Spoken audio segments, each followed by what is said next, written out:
Namaste and a very warm welcome to Impact Leaders with Simply Suparnaa, your Friday's dose of inspiration where ordinary people create extraordinary change. This is a space where we spotlight unsung heroes who are rewriting India's sustainability story, one innovation at a time. But before I bring on our guest here to your digital screens, let me start by invoking the higher power. Shakti has held me in good stead. We'll start by reciting the very age old Saraswati Vandana. Ya Kundendu Tushar Har Dhavla, Ya Shubhra Vastravita, Ya Veera Vardanda Manditakara, Ya Shweta Padmasana, Ya Brahmachitta Shankar Prabhutivi, Devai Sada Vandita, Sa Mam Patu Saraswati, Bhagavati Nishesh, Jadyapaha. And now, without much further ado, let me bring on to your digital screens Mr. Rajib Chakrabarti joining us from Calcutta. Rajiv is doing a very inspiring thing, which a lot of large organizations have still not been able to crack, which is preventing textile waste into going into landfills. He's turning waste into wonder, and not just textiles, but also plastic pollution is something that he is curbing. We're thrilled to feature him here today. He's the founder of Karma Moksha Nirvana Foundation, a SABERA awardee. And his initiative, RagBag, is revolutionizing both environmental conservation through preventing textile waste to go to landfills, as well as empowering women's livelihoods. Thank you so much, Rajiv, for doing this for us. It's my honor that I can contribute towards the betterment of the society. Super, Rajiv. First things first, where did this whole, initiative start from? Where did it stem? Why did you think that something like this is required? And while most of us are aware of the problems that face us on a day-to-day basis, as far as pollution is concerned, as far as climate change is concerned, but not many of us actually take that first step. So, what was the trigger for you to have taken that step? See, as a not-for-profit organization, we used to do a lots of social activities for the past 10 years. Our organization is in the existence for the past 10 years. This is our 11th year running. So during pandemic, what we have seen that a segment of the women artisans who are basically who used to earn their livelihood through stitching, cutting, these kind of activities, they lost their fortune.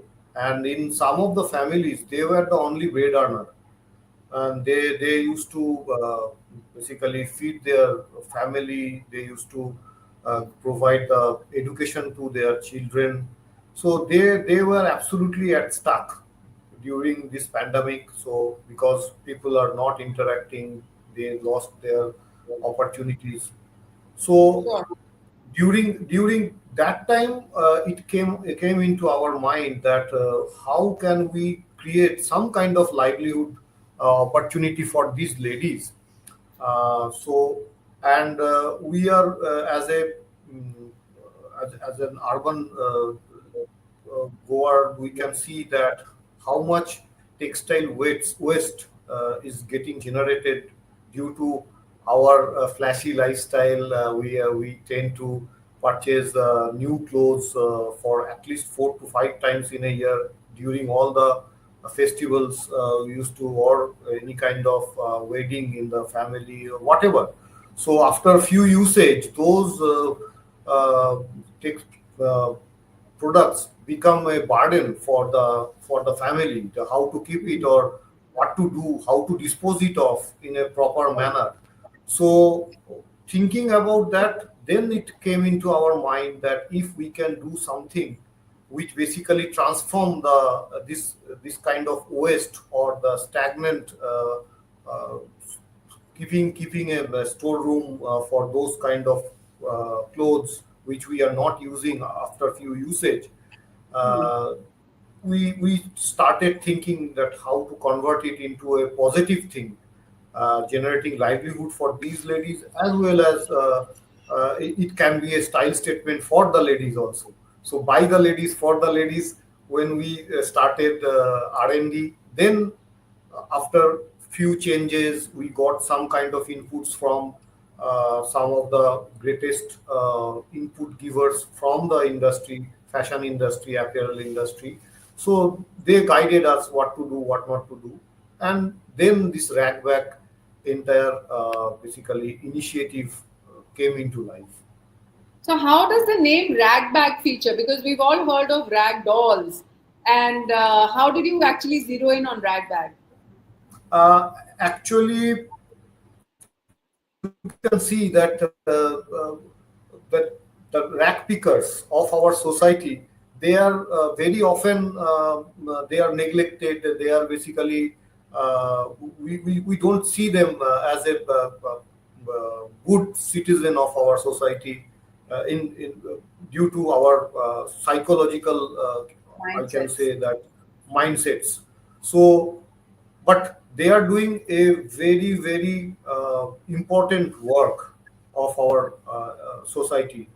So it basically when someday we were going to our workshop, and it just we were discussing about these products, then we have seen that so many rack pickers are there. They are getting the education and basically how to do more for the society, for the cleanliness. So how can we respect them? We can give them some kind of recognition. Then we actually that rag word we came up, and this is a bag. Basically this is a alternative for one time use plastic carry bag, and this is a style statement carry bag for women. So these two words together we formed this rag bag. So, as I understand from you, essentially, you are picking up clothes which have been discarded by people and you're upcycling them into making them items of use.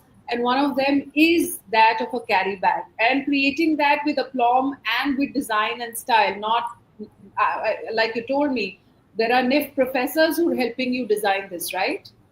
Yes. Yeah, we have got Anamika. Anamika is basically a professor in NIFT Kolkata. She actually helped us from the beginning, that how to go about it, how to make this kind of bags are very much attractive to the women who are basically stylish. They want to carry their style statement. And Sanmitra Chitte is there. She is basically the dean of World University of Design, Sonipat.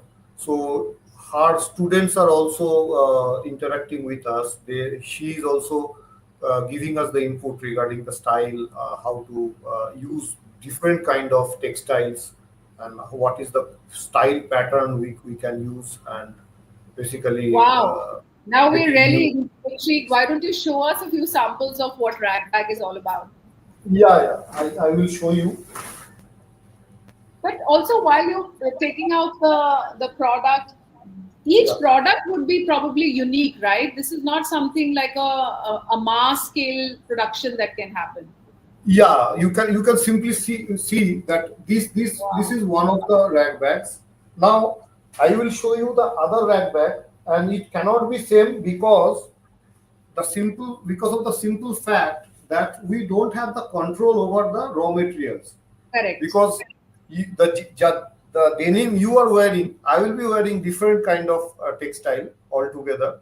Uh, Somebody else will be wearing something else as well. So you can see each and every rag bag is an unique piece. You Very cannot get. smart, but very smart indeed.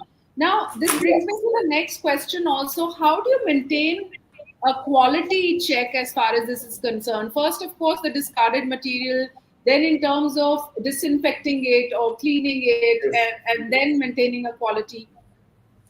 See, basically, our entire process is divided into four different divisions.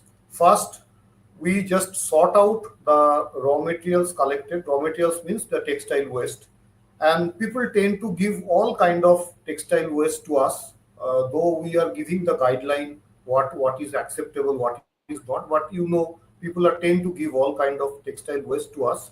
And what we are doing first process is the sorting out of the textile waste, which is basically acceptable to us, which can we can do justice to them for the upcycling.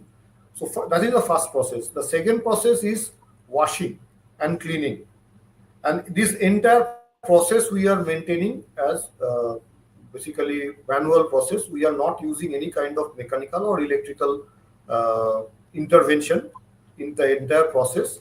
The third process is the sun drying. It is the natural dyeing we are doing, because the moment we use any kind of electricity to the entire system, then we have to compromise the green sustainable status which we have received by dlab.bund.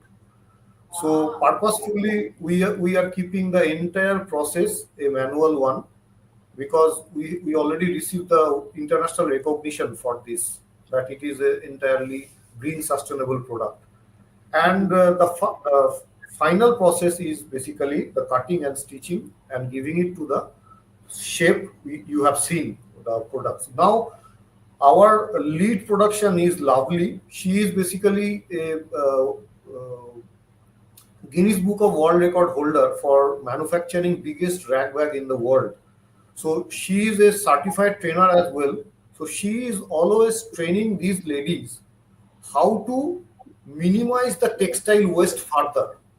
Suppose a denim pant, the way they are now cutting, that sometimes two and a half part of the rag bag is getting manufactured from a single piece of denim, so that further textile waste is reduced.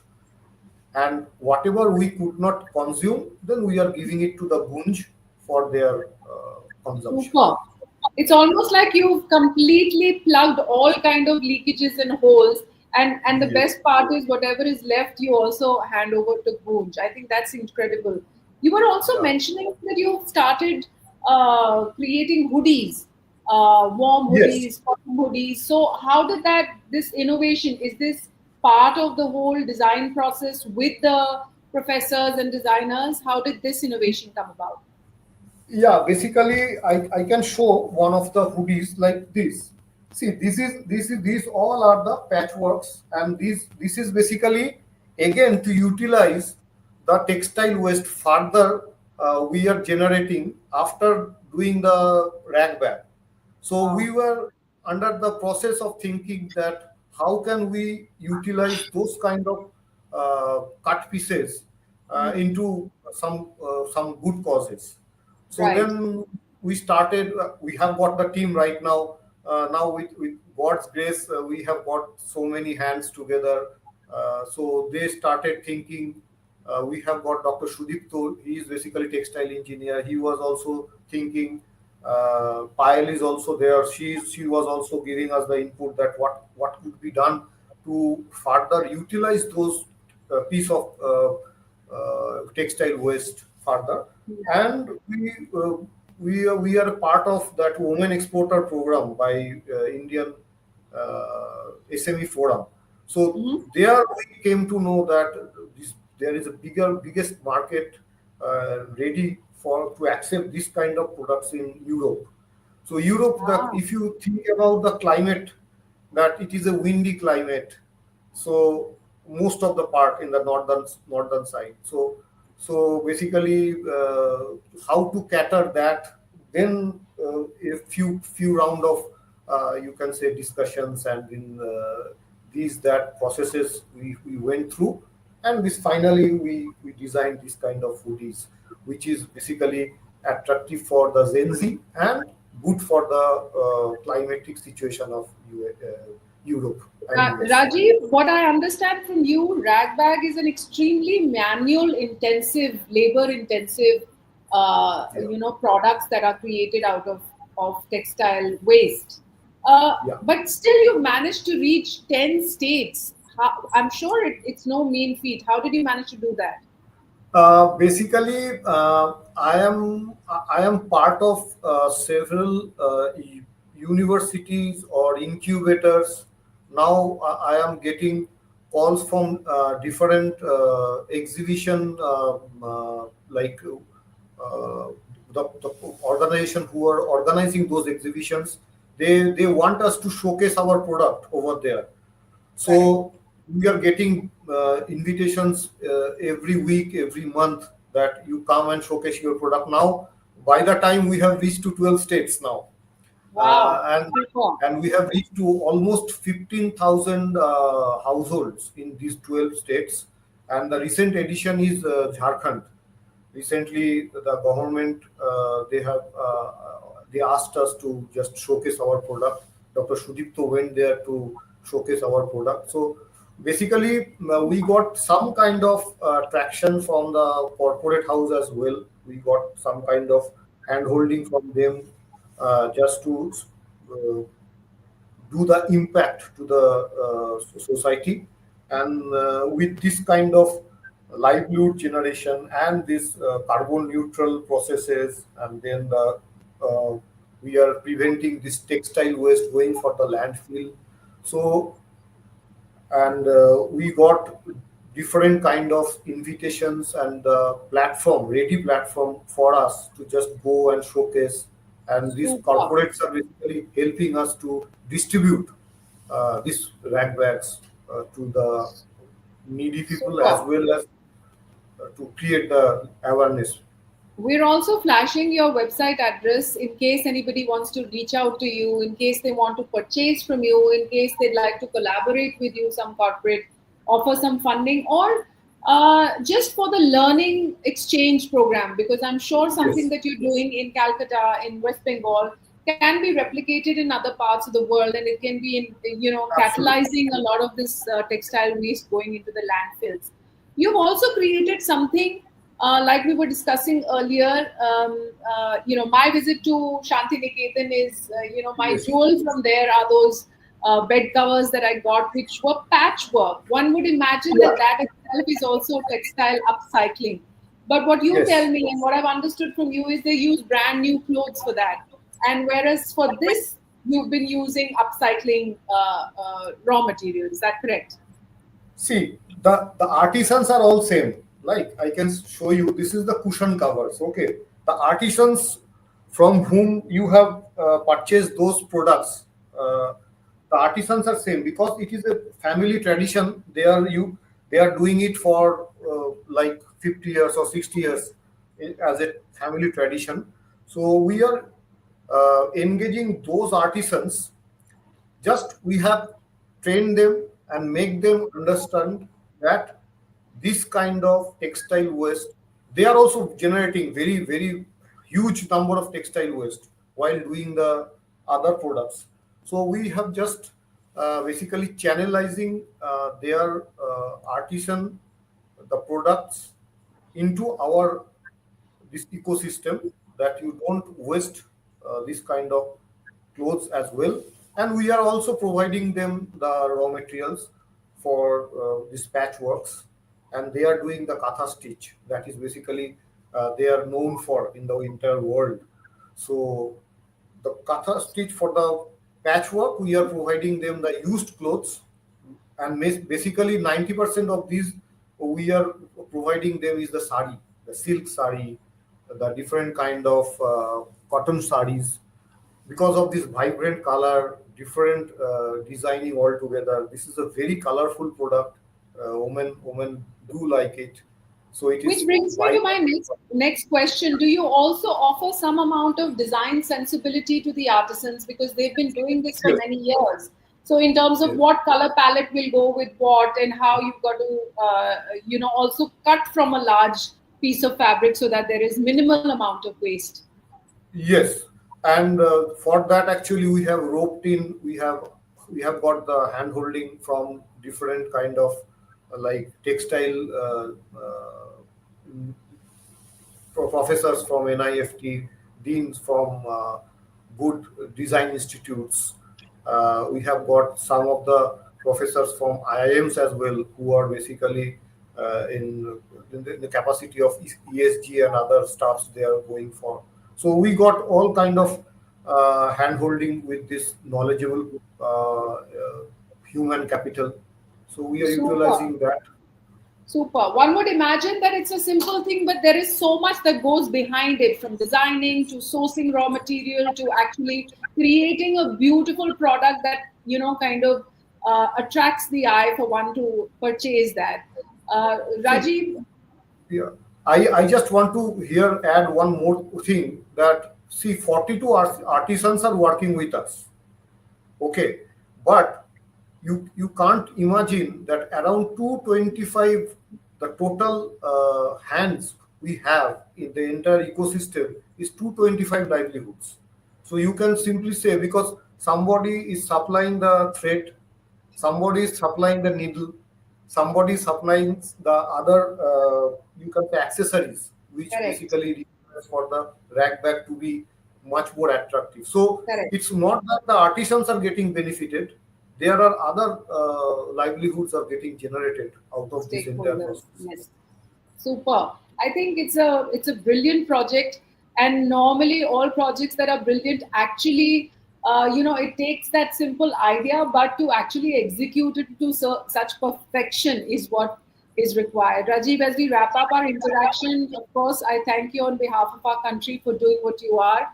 And I also want to understand from you what your experience are. We met personally last December on the SABERA platform. I want to understand from you, how was your experience? See, I am absolutely, I can say, just spellbound the way you have curated the whole thing. I was because I am part of other these awards and processes. Uh, some of the biggest institutes of India also I am part of their ecosystem. But the way you are curated the whole thing and you personally intervened with me since beginning that what I am basically doing and how this entire ecosystem is working. You done the extensive research. Not only that, you basically uh, as a pupil, as a student, you asked me so many questions to understand the whole thing from the zero point. Yes. So it is absolutely amazing, and getting those stalwart from the industry and directly interacting with some of the biggest names in the industry who are basically contributing towards the CSR ecosystem of the country, and I got some time to interact with Chaya ma'am as well. So how the basically law and order situation is working for the betterment of the society as well. So it was a complete knowledge. I gathered lots of basically knowledge to be implemented in my system basically for the betterment. So I Super. am really flattered that I came to know you, I came to know Savera and the entire process, the ecosystem, how you are maintaining and how you are curating. See, I am sitting in Kolkata. Definitely, I have got a foothold in Delhi as well, but still, that is nothing. But how you uh, uh, found me, how you basically given me, how you have given me the platform to showcase the product that to Right. the larger audience, to the entire country. I am flattered. Thank you so much. We are the ones who are grateful to you and the kind of work. We hope to see more of your work through the future editions of SABERA, and keep contributing, keep doing good. Thank you, Rajiv. Thank you, Suparna. Thank you very much.